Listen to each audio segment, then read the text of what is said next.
લોકસભાની ચૂંટણીના પડઘમ વાગી ગયા છે અને આ વખતે પશ્ચિમ બંગાળ અનેક મુદ્દાઓથી ભરેલું છે, જેમાં સંદેશખાલીમાં મહિલાઓ પર સામૂહિક બળાત્કાર, સીએએ, એનઆરસી, મમતાના મંત્રીઓ અને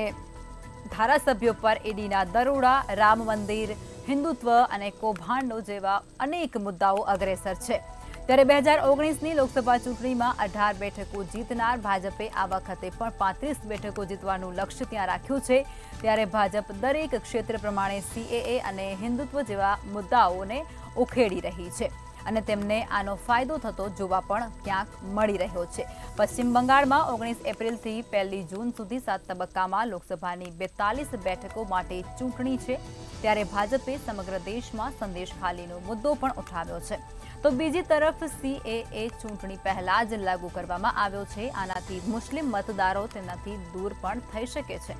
અને આનો સીધો લાભ ટીએમસીને મળશે તેવું સ્પષ્ટપણે અહીં વર્તાઈ રહ્યું છે।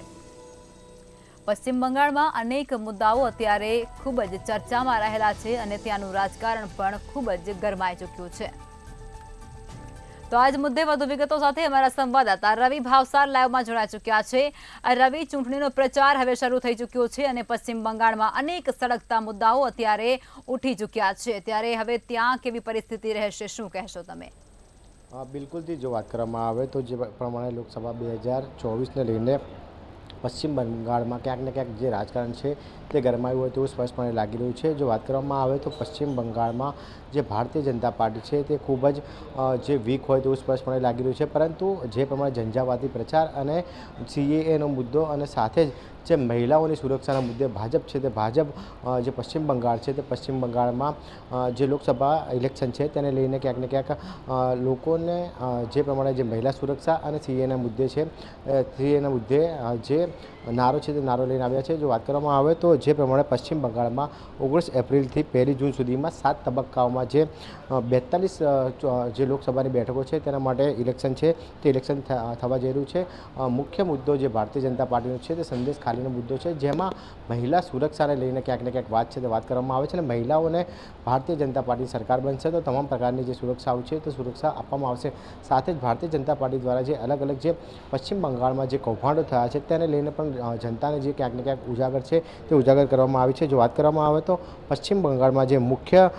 સૌથી મોટા 5 મુદ્દાઓ છે, એટલે કે કહી શકાય કે હિન્દુત્વ દ્વારા પોલરાઇઝેશન, સાથે સીએએ, કરપ્શન, ઈડી અને એનઆઈએના જે દરોડા છે તે દરોડા છે અને બેરોજગારી મુદ્દે પણ ક્યાંક ને ક્યાંક ભાજપ છે તે ભાજપ જે પશ્ચિમ બંગાળમાં ક્યાંક ને ક્યાંક આગળ વધી રહ્યું તેવું સ્પષ્ટપણે લાગી રહ્યું છે। જો વાત કરવામાં આવે તો વડાપ્રધાન નરેન્દ્ર મોદી દ્વારા પણ રેલીમાં જે મમતા બેનર્જી છે મમતા બેનર્જી ઉપર જે આક્ષેપ પ્રતિ આક્ષેપ છે તે કરવામાં આવ્યા હતા, એટલે કે કહી શકાય કે જે પ્રમાણે પશ્ચિમ બંગાળની અંદર જે ભારતીય જનતા પાર્ટી છે તે ભારતીય જનતા પાર્ટી પોતાની જે સીટ વધારવા માટે ક્યાંક ને ક્યાંક અડતાક પ્રયત્નો છે તે કરી રહી છે। સાથે જ જો વાત કરવામાં આવે તો જે પ્રમાણે સીએએના અસરવાળી જે સીટો છે, એટલે કે કહી શકાય બનગાંવ, રાનાઘાટ, કૃષ્ણનગર અને પૂર્વી બર્ધમાન અને બશીરહાટ, એટલે આ જેટલી સીટો છે તેને લઈને સીએએ ઉપર ક્યાંક સીએએના